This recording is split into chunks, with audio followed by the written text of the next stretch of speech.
What up, folks? Cajun Blaze here, and today we're going to talk about knife tips. In this video we're going to discuss the fragile tips that some Spyderco knives have. I get questions quite frequently. Should I get a paramilitary too? Should I get the military? How strong is the tip on the military? How strong is the tip on the paramilitary? And those two knives, I get that question the most. Let's go ahead and look at this military blade here. The tip on the military is very, very fragile.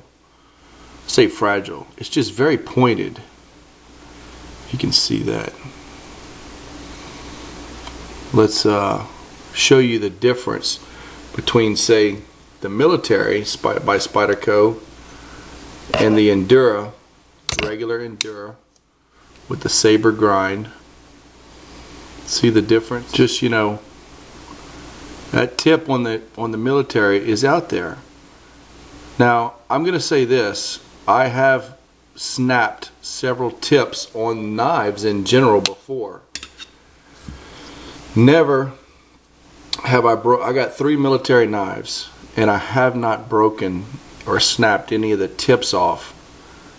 And this is simply because I take care of my stuff a lot more now than I did, you know, in previous years. You just have to use your knife, but don't abuse your knife. There is a difference. I mean, look how thin that blade is. It's just super thin. Makes a great slicer, but it's just incredibly thin.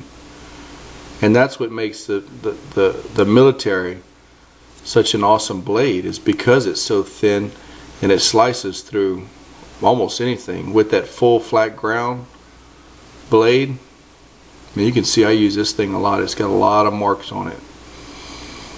And you know, they do a really good job on the coating. Spyderco does on these blades, these black coated blades. But that's the this is the Spyderco Military, and it's a phenomenal blade. But if I abuse this blade and I stick it in something and I start stabbing things and prying with it, I mean, I'm gonna snap that. My daddy always said I could tear up a steel ball in a plowed field. Now imagine that. He called me a tear-all when I was growing up. So yeah, I've broken a lot of things in my life, and I probably still will continue to break things as I continue to live on this planet.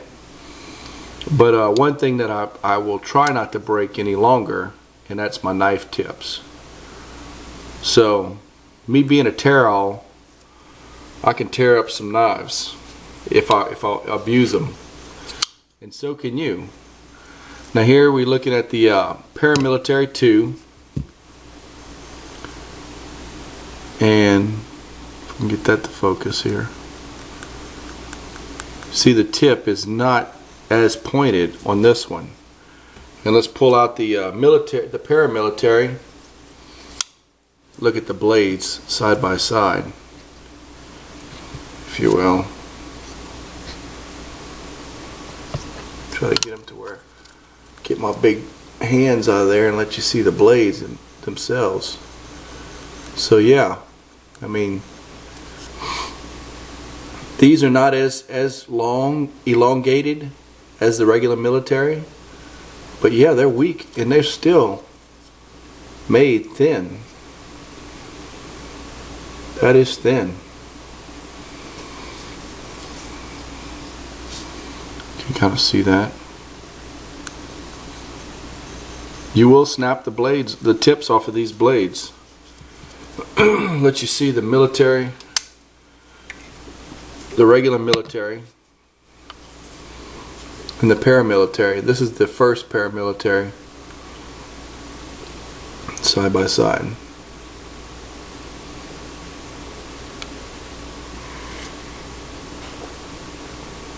See that? See how long the military is compared?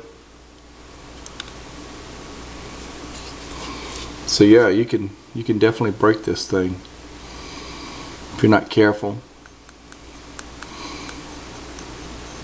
You just gotta use it with care.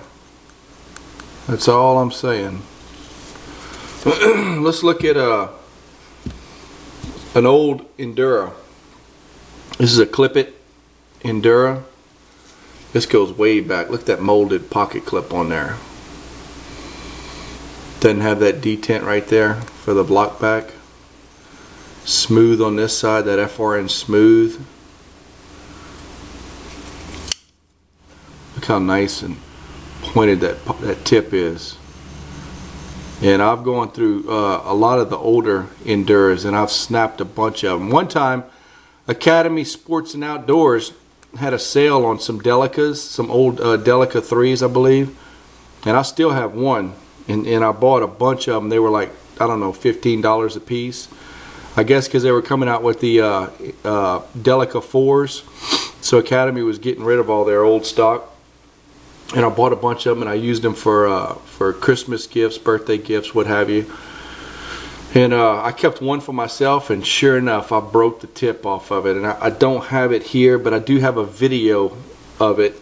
And LSU Tigers 1010 helped put me a he was able to regrind it for me. And this is a just kind of show you a size comparison. This is the Endura 3. Put that detent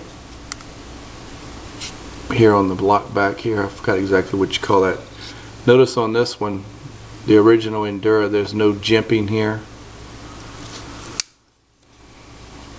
No jimping here either. But still had the real pointed blade shape. Those old Spyderco teeth. I'm a collector, but I'm also a user. I enjoy using my blades.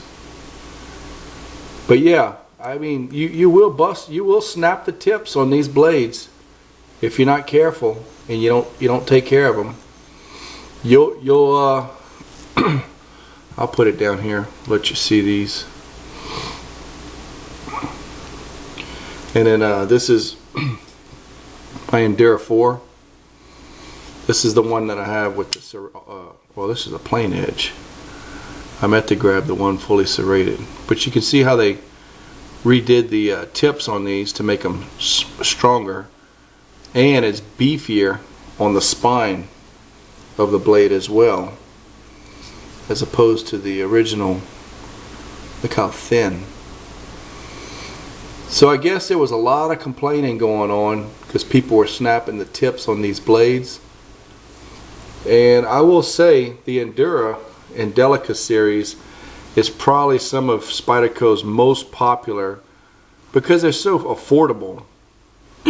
Probably some of their most popular blades, their knives, is the Delica and the Endura.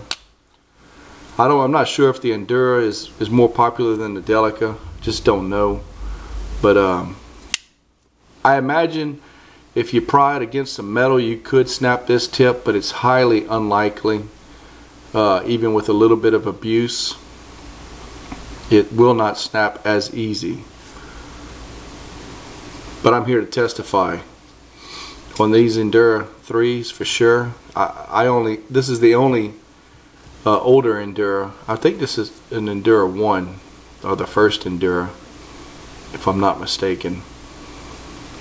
But I've snapped many a tips off of these Endura 3s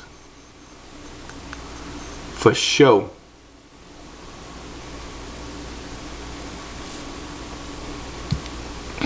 Now you go and get a tip like this, Chris Reeve Sabenza. The tips are a little, I mean, it's just the way the blade shape is. It makes for a stronger tip, if you will. And, you know, real thick, a lot thicker than the military. kind of see that military here in the Chris Reeve.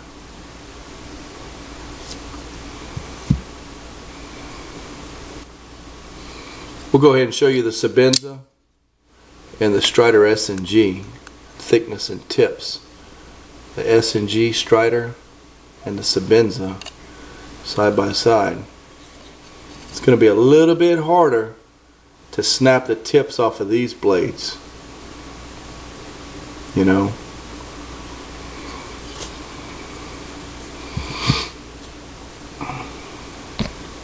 Talking back to the same one, the military, as opposed to the Strider. Just not as pointed. And that all goes to blade shape. Again, we have the military, paramilitary 2 at the bottom, regular military at the top. And then we have the, this is the Mannix 2. It's got that leaf shaped blade shape, not as pointed at the tip, which makes it a lot, you know, better for an EDC blade and not a tactical blade. And I guess that's what people refer to the military as being a tactical blade, because I mean, because it's so sensitive and so delicate at the tip, a lot of people just don't want to use it for their EDC chores. And it's so big, I mean, they want to use that for self-defense mostly. So when you ask me the question, you know, will the blade tip break on a military blade? Yeah, especially if you're a tear-all like me. You will break it if you don't take care of it. You will tear it up. Now, if you're worried about breaking tips, my final suggestion is you go get a blade like this with that sheep foot tip on it. This is my fishing knife. I keep these in my boats and tackle boxes. It's got that H1. When you go fishing, that H1 steel will not rust. I've been to the beach, all up in the water with these things. Will not rust. Look, Cutlery Lover even did a video on it, proving that it's not going to rust. So there you go. If you're worried about breaking this tip on a military, go get you a blade shaped like this. And that's all for now, guys. Thanks for watching this goofy video, but I had to answer a few questions. Hope y'all have a great day. Cajun Blaze always says, not A, not B, but see ya. Y'all take care.